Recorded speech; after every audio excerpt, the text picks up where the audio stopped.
معزز سامعین و ناظرین، تقریبات کے لیے مخصوص جگہ میں ہی مغربی سائڈ پر محفوظ شہید کے بھائی محمد معروف اور محمد معروف صاحب کی اہلیہ کی قبریں ہیں، اور مزار کے باہر مشرق کی طرف آپ کے والد محترم حاجی مہربان خان صاحب کی قبر مبارک ہے۔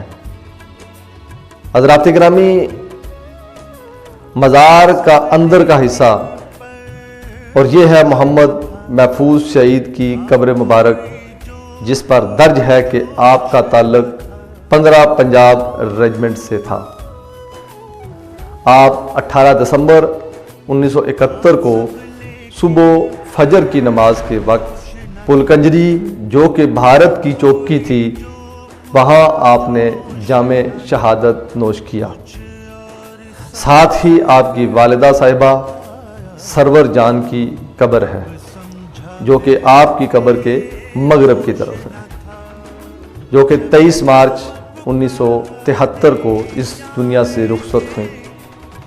مزار کے باہر گیٹ کے پاس اندر کی طرف محفوظ شہید کی سوانح حیات کا ایک بورڈ نصب ہے، جس پر آپ کی جرت اور بہادری کی داستان لکھی گئی ہے۔ عزیزان گرامی، لانس نائک محمد محفوظ شہید 25 اکتوبر سن 1944 کو اسلام آباد کے ایک نواحی علاقے پنڈ ملکہ میں پیدا ہوئے۔ ابتدائی تعلیم FG boys primary school Bhimber سے حاصل کی، اور اس اسکول کا آج کل نام وہاب الدین شہید ماڈل اسکول بھمبر ہے۔ اپنی 18ویں سالگرہ کے دن یعنی 25 اکتوبر 1962 کو آپ بری فوج میں شامل ہو گئے۔ آپ 1971 کی جنگ کے وقت واگا اٹاری سیکٹر میں تعینات تھے، اور 16 دسمبر 1971 کو پاکستان اور بھارت کے درمیان جنگ بندی کا اعلان ہوا تو پاک فوج نے اپنی کارروائیاں روک دیں، تو دشمن ملک بھارت نے اس کا فائدہ اٹھاتے ہوئے پلکنجری کا جو علاقہ پاکستان کی فوج کے قبضے میں تھا، وہ واپس لینے کے لیے 17 اور 18 دسمبر کی درمیانی شب شدید حملہ کر دیا۔ پاک فوج میں لانس نائک محمد محفوظ شہید کی پلاٹون نمبر 3 اول دستے کے طور پر سب سے آگے تھی۔ چنانچہ اس پلاٹون کو دشمن کے خودکار ہتھیاروں کا سامنا کرنا پڑا۔ دشمن کی شدید گولہ باری کے باعث محمد محفوظ شہید کا ایک بازو اور ایک ٹانگ ضائع ہو گئی، اور شدید زخمی ہونے کے باوجود غیر مسلح حالت میں رینگتے ہوئے آپ دشمن کے بنکر میں پہنچ گئے اور بھارتی فوجی کو گردن سے دبوچ لیا اور اس کو واصل جہنم کر دیا، اور 17 دسمبر کو ایسی ہی حالت میں جام شہادت نوش کیا۔ شہادت کے باوجود بھی دشمن کے فوجی کی گردن محمد محفوظ شہید کے ہاتھوں کے آہنی شکنجے میں تھی۔ اس بہادری کے اعتراف میں حکومت پاکستان نے لانس نائک محمد محفوظ شہید نشان حیدر کو اعلیٰ ترین فوجی اعزاز نشان حیدر سے نوازا۔ محمد محفوظ شہید کو ان کے آبائی گاؤں پنڈ ملکہ محفوظ آباد کے مقام پر فوجی اعزاز کے ساتھ سپرد خاک کیا گیا۔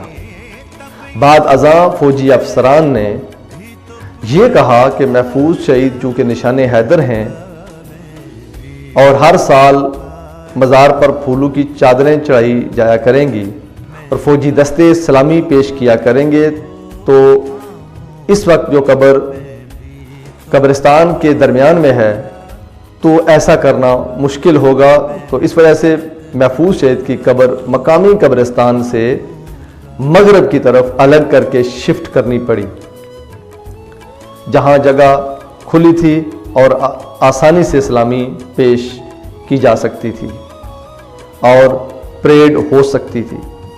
عزیزان محترم، آپ کو یہ بات سنتے ہوئے رشک آئے گا کہ جب 6 ماہ بعد قبر کشائی کی گئی تو محمد محفوظ شہید کے چہرے مبارک کی داڑھی بڑھی ہوئی تھی اور اسی طرح خون ٹپک رہا تھا اور پھولوں کی پتیاں اسی طرح تازہ تھیں اور ہر طرف خوشبو بکھیر رہی تھیں۔ معزز سامعین، یہ منظر اس وقت سینکڑوں لوگوں نے اپنی آنکھوں سے دیکھا اور محفوظ شہید پر رشک کیا اور فخر کیا۔ حضرات گرامی، مجھے امید ہے کہ آپ کو یہ میری ڈاکومنٹری پسند آئی ہوگی اور فوکس ٹی وی کی یہ کاوش پسند آئی ہوگی۔ ہمارے لیے بھی دعا کریں کہ اللہ پاک ہمیں ایسے ہی اچھے کاموں کو اجاگر کرنے کی توفیق سے نوازے اور اللہ پاک اس عظیم ملک پاکستان کو تا قیامت سلامت رکھے اور اس ملک کے باسیوں کو سلامت رکھے۔ آپ سے اجازت چاہتا ہوں۔ پاکستان پائندہ باد۔